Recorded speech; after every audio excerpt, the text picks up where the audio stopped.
So Logic dropped his new album and final album, No Pressure. Now, I've never been a huge fan of Logic, you know. I mean, I've listened to some songs of him in the past, and I did listen to his album that he dropped last year, which is Confessions of a Dark Mind, which I wasn't really a huge fan of it, and it definitely was not received well. There was a lot of criticism, and I could really see why. I mean, there was so much corniness in the album that it's one of the elements of why people really, you know, hate the album, really dislike Logic as a rapper, because mostly of his corniness, and mostly for abusing his biracial line over like 3,000 times in the last album and his previous projects. That's mostly one of the reasons why people just don't like Logic too much. He repeats the same thing over and over, mostly that he is biracial, which, look, at first it's fine, you know, it's cool, but just him repeating it's like he's promoting the biracial thing and all that stuff. So I could definitely see why people aren't a huge fan of Logic. So when Logic announced that this was his final album, I actually was very surprised. Like I was saying earlier,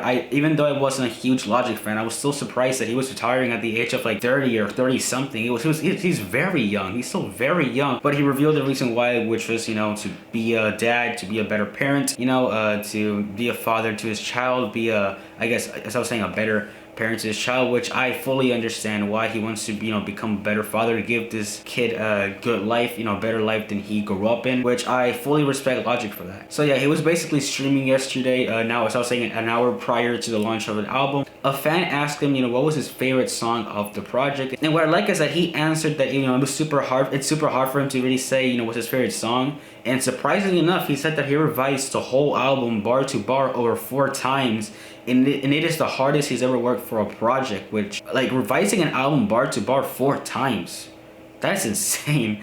That is really, really, really insane. And my hopes for this album just increased a lot, because I don't think I've ever seen anybody revise an album bar to bar that many times. And him saying that it's his hardest project he's ever worked in makes it better. Like, I get it. It makes it even better, mostly because it is his final project. So I am assuming that he really poured his heart and soul, you know, into this project. Already with the album title, I like how it's called No Pressure, and I think his debut album was called Under Pressure, which is apparently his best album. I like how it's like alpha and omega, you know, like Under Pressure was the beginning, and, you know, No Pressure, which is the finale. And really, No Pressure is like a treat to the fans. It's basically a love letter to the fans. So I'm not a fan, but I can definitely say for a Logic fan, this would probably be a love letter if you absolutely adore it. Because in this album, it feels like Logic finally took all the criticism and he applied it in this project. I like how in this project it doesn't feel like Confessions of a Dark Mind, where there were tracks that didn't make sense at all, like the Keanu Reeves one, which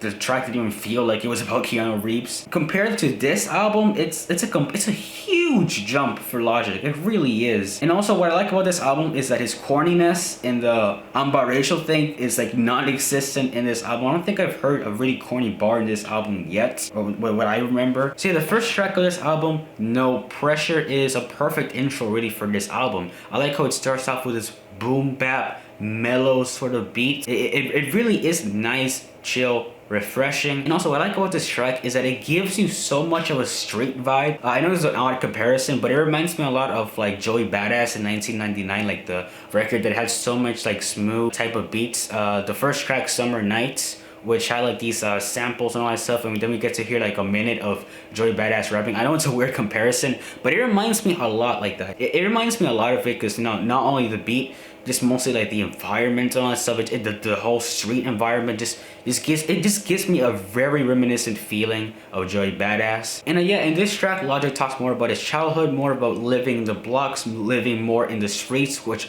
what I love is that the beat already, that I was saying, gave me a street vibe, give me a New Yorker type of vibe, such a boom bap chill beat, which I really love. But yeah, Logic absolutely nails this track with his flow. It sounds so old school. His lyrics depicting of, you know, his childhood, his early stuff. I like it. It's like he's taking us back, you know, when he dropped Under Pressure, more during that era, I guess you could say, because really this album gives me that type of vibe, because there's like 95% of this album is boom bap beats and giving you the whole street feeling. It sounds like he's taking you in the path of like his neighborhood, you know, his city. It really gives me that type of vibe. And this track also ends with this female type of voice AI that also greets you in the beginning, saying that this is no pressure program, which what I like about it is that it gives me such bass futuristic vibes, which Logic has done this in the past, and I have to give him credit for it. It's really creative. What I like about it is that it gives like these little details of, you know, Logic's I think thinking process during this album. Like for example, in one track, the female voice said that, you know, Logic's production was inspired by MF Doom, Kanye West. And I like how, you know, they're still saying this female robot is like listing all the inspirations, all the things that I guess inspired Logic, and they also list the animes that were repeat, and apparently Cowboy Bebop was one of them. So the next track, Hit My Line, which I gotta say, the transition from No Pressure to Hit My Line was so smooth, you could barely tell. It features like these very fast piano chords that sound very happy, sounds very joyous, and it has this drum loop that I'm like 99% sure, 100% sure that it's the same drum loop that was sampled in Igor's theme and Igor by Tyler, the Creator. I'm like almost 100% sure. The little voice things in the background, just the drum loop, it sounds so familiar. I'm pretty sure it's the same drum loop that Tyler used for Igor. Either way, I like the track. I like how it's very vibey, it's very happy, perfectly matches Logic. You know, he's very used to rapping over these boom bap beats, and for him this sounds so comfortable because he flows effortlessly in this song, and he flows effortlessly in a lot of these tracks. Like the beat and the production is like a pillow for Logic. The guy's like sleeping comfortably. The track GP4 had this very like odd, mysterious type of beat, which I really liked. I like how ominous it was. The chorus section for the song was giving me some strong Kendrick vibes, mostly because of how they were singing the lyrics. It gave me like something weird, something strange. The chorus reminded me so much like a song in To Pimp a Butterfly, which I don't remember exactly, but the singing part, like how he sings with Andre 3000, it's so similar to Kendrick's voice and To Pimp a Butterfly. Celebration is a track that reminded me a lot of Hit My Line, but I guess a bit more energy and a bit more of a street vibes. You know, the drums are ruthless in this one. It's so boom bap. And as the title says, Celebration is mostly about him celebrating in the place he is now. You know, from, I guess you could say, rags to riches, from being scared of not, you know, being a success in the rap culture, to being a pretty big figure to the rap culture, and to making hits, making lots of money, and establishing the status that he has today. Now, as I was saying earlier, Logic's production really steps up in this album. Pretty sure it borrows elements from Under Pressure in one of his earlier works, because you could definitely hear, as I was saying, the boom bap street, you know, sort of urban feeling in this album. And one of my favorite tracks that have one of the best production in this entire album is Open Mic /AquariusIII, I believe is the title of the track. It is so good, mostly about its beat switch. In the first segment of this track, Open Mic, it's really interesting because Logic, you know, dives a bit more deeper. And there's a bar here that says, and I'll be sure to do more for my family than mine did, because hip-hop rhymes taught me more than my mom's did. Didn't drink till I was 25 because I'm my mom's kid. All I knew was alcoholism and prison. Only saw domestic violence and racial division. Social worker trying to take me away, but another group home, probably worse. Hell nah. No way. At least I know my odds here. I'm gonna be okay. I did it to the lifestyle, so I'm gonna be okay. The little segment of his verse I think was very powerful because it really, you know, as I was saying, it goes back to Logic's, I guess, rough childhood that he had, you know, growing up in the streets, growing up really in the hood, and also saying that he didn't drink until he was 25 because he didn't want to follow the same path that I'm assuming his parents did, or maybe some relatives did, that he's seen before, like alcoholism and how the alcohol can really change you. As he was also saying, you know, talking about domestic violence, I thought that was one of the most serious issues, and I guess one of the most personal lyrics that Logic has ever really mentioned in his career. And the second part of the track, which is AquariusIII, it does a beat switch here that is it is very smooth. And it also says here that he really wants to focus more on being a better father. As I was saying in the first part, you know, being a better father. Now that he has a baby here, he needs to focus more on his son than really in the rap game. There's a line here that really made me chuckle a bit, which he compared himself as Leo from The Revenant. If you guys haven't seen The Revenant, basically there's a scene that Leonardo DiCaprio, like his character, it's in a battle with this huge bear and basically tears him apart almost. But yeah, I like that little, you know, line that he lays here, feeling that there's so much pressure. It feels like something's gonna tear him apart. And the track Soul Food 2, which is one of Logic's best performances to date. His flow on here is almost unstoppable. He is like a rapping machine in this track. It's like bar, bar, bar, bar, bar. It is very, you know, impressive how well he flows in this beat. And what I like about Logic, you know, in this track is that since Logic really is an artist, has a creative mind, you know, he likes to lay, you know, some funny, spacey sort of vibe, something creative. I like how in the second half of Soul Food 2, he gives us literally a narrative of him exploring space and just visiting different worlds, which I think is a very, you know, funny sort of story. But it's impressive how much effort he put in this album. As he said, revising bar to bar, which it's impressive because the whole second half is it's like literally an entire lengthy verse of him rapping about finding a world, you know, and asking himself, what if aliens were to conquer the world? It's a really funny verse, which I kind of expected from Logic, mostly because, you know, as I was saying in his previous projects, he had like the space extraterrestrial theme laying there. What surprised me a lot is that Logic killed like so many of this track. He was like literally on a killing spree in his tracks, and even including the track Perfect, which is like a minute and 34, which I guess you could say is an interlude. Logic literally just murders the beat. I'm like, I was surprised. I was like, my jaw dropping, and he was flowing so effortlessly that I was left with wanting this song to be like a 3 or 2 minute song that he was doing with these other tracks. You know, his flow was unbeatable. His performance, I was saying, it is so smooth, it is so raw, and that's what I love about Logic in this project. His delivery is raw. You know, he is so confident in what he's trying to say, the message that he's trying to provide to his listeners. And so I was saying, his performance, like, I don't think there was a single like track in here that I felt bored. He was so exciting in this project. It's amazing. And the next track, Man I Is, it's a track where Logic, you know, continues talking about his past and all that stuff, but it's also a track of him, you know, mentioning his aspirations, mentioning his dreams, and he also mentions a little segment here talking about his haters. I like how in this track there's a little segment that he responds to the haters literally by citing a Cole line. He was referencing to a Cole bar, which I thought was a very clever thing of Logic to do since he's been getting so much hate, you know. The next track, Dadbod, I thought was a very funny track, mostly because it narrates in his perspective of him being a father. There's a very funny line of him saying that he remembers more about, you know, changing diapers than he does in rap ciphers. And it's all saying Logic really narrates about him, you know, being a dad, you know, being now a father, you know, experiencing fatherhood and trying to become a better father than his father was. It's very funny because Logic in this track basically says, I'm a normal person like everybody is, you know, I go through things that dads go through, I go through things that, you know, normal human beings go through. And what's really funny is the second half of the song, he, you know, basically narrates sort of a scenario that he encounters off the fans when he was going to his way to Target trying to grab some things.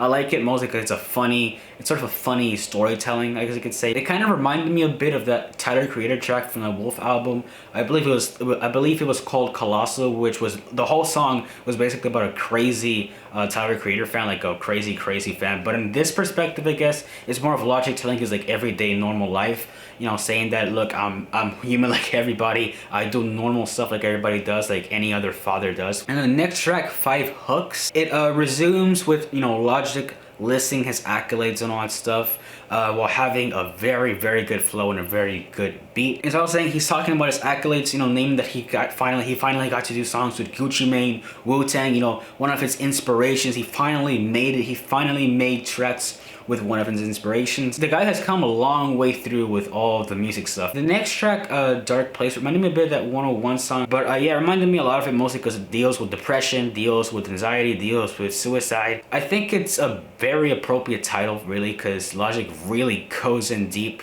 with the depression theme, talking about that he feels, I guess, worthless. He looks at himself in the mirror and asks, you know, why me? Why am I doing all these hits? You know, why am I so popular? Why am I so famous? You know, very, you know, stressful thing. As he was saying, he feels that rap, instead of bringing him joy, is really deteriorating him as a person. It's making him feel worse. The next track, AZZ, it starts off with a sample of Logic trying to teach his baby the ABCs, which I thought was kind of adorable and kind of cute. But yeah, I feel like this song could have been a bit better. I will definitely say that his flow is also undefeatable. Like the many tracks that are in here, his flow is very raw. The beat goes super hard. I feel like Logic just absolutely murders the beat, but I feel like it could have been, I guess, a bit longer. I think the final part of this track could have been separated as an interlude maybe, because it's basically him and his friends going through, I guess, old tapes and old recordings of Logic rapping when he was younger. Look all the progress that I've done from the beginning, and now this is the finale. It's like wrapping up a whole saga. But yeah, I like that little part, but it would have been better if it was divided like as an interlude. It would have been much better, and if the song mostly revolved on, Logic, rapping effortlessly in this track and extending it a bit more like he did with the other tracks that are more lengthy, like 5 minutes or something, then yeah, I would definitely like this track a bit better. Heard Him Say follows the same happy, up-tempo sort of feeling that Hit My Line had or Celebration had, but this one samples an old 80s song, I'm assuming, because it does feel like the recording and all that stuff. The production here sounds very nice, kind of sounds a bit dreamy, but yeah, I think this track, like, since we already had two of the up-tempo type of tracks, I feel like this track is a bit, I don't want to say useless, but it's a track that really, if it wasn't here, it would have made the album slightly better, because it really feels like a throwaway track, it feels like it didn't really necessarily had to belong here, since Logic has already been since the subject matter related to this track has been told already in the fewer tracks, and it kind of makes this track sort of useless. And then the next track, Amen, which is basically Logic saying a big fat thank you to his audience, a big fat thank you to his fans, his supporters for was there since day one, in his family as well. I like to think of this track like I don't know why, but like the credits rolling and all that stuff, like a film. The up-tempo pianos that I'm not kidding, it gave me a lot of Igor vibes. This piano, it reminded me a lot like Earthquake. Like really, like the chord progression sounds very familiar. I think it's a pretty nice track, even though it's 2 minutes and 27 seconds, which is a bit of a shame. I want it to be, I guess, a bit longer, mostly because this is his final album. But yeah, it has like this very nice beat to it, a pretty nice kind of catchy hook that Logic lays in here. And as I was saying, it mostly revolves of him saying thank you to his fans, thank you for everybody that was sticking there since day one, and saying amen, thanking God for everything that he's done. So yeah, in the final track, Obediently Yours, I felt like it was a bit of a letdown. I wish this track was Logic rapping his ass off, really. I want this album to really wrap up with, Logic rapping bar to bar, I guess you could say, like destroying his ass off. Even though Amen sound like a farewell already, Obediently Yours, I guess extends the farewell. But unfortunately, I really don't hear Logic in this track. Yeah, I know it sounds weird. For 6 minutes, it's mostly this sample. It's mostly of this person that I'm assuming it's an old sample back then. I got the message, which is equality, loving each other, of separating the races. It was something like separating the racist people from the non-racist, which I will give him credit. It's a very positive thing, and Logic's always been a positive person, so it makes sense why it would end like this in this note. But I kind of felt like maybe at least Logic could have laid at least like 2 minutes or 3 minutes worth of rapping, maybe transition to that. I don't know, if he did something like that, I would have, I guess, liked the ending better. But yeah, for a final album, I think Logic really nailed this album, to be honest. The production sounds glorious in here. The boom bap beats are refreshing. They hit hard. As I was saying earlier, they give me like this straight sort of feeling, like sort of like where Logic came from, and that's what I like. It feels like we're exploring his neighborhood, what's inside of his head, and his vision and his point of view, which I really like. Logic doing that. I really appreciate him. I really appreciate him as an artist for doing that. And really, for a final album, I feel like this is basically perfect for him and for any Logic fan out there. So yeah, why to give No Pressure? I would give it an 8 out of 10. For Logic's final album, this album was very, very impressive, and I think it perfectly wraps up things. So yeah, what do you guys think about this album? Did you love it? Did you hate it? Let me know in the comments down below. If you enjoyed this review, leave a like down below as well. If you want to see more content like album reviews, consider subscribing and turn the notification bell on so you don't miss an upload from me. And yeah, peace out, everybody.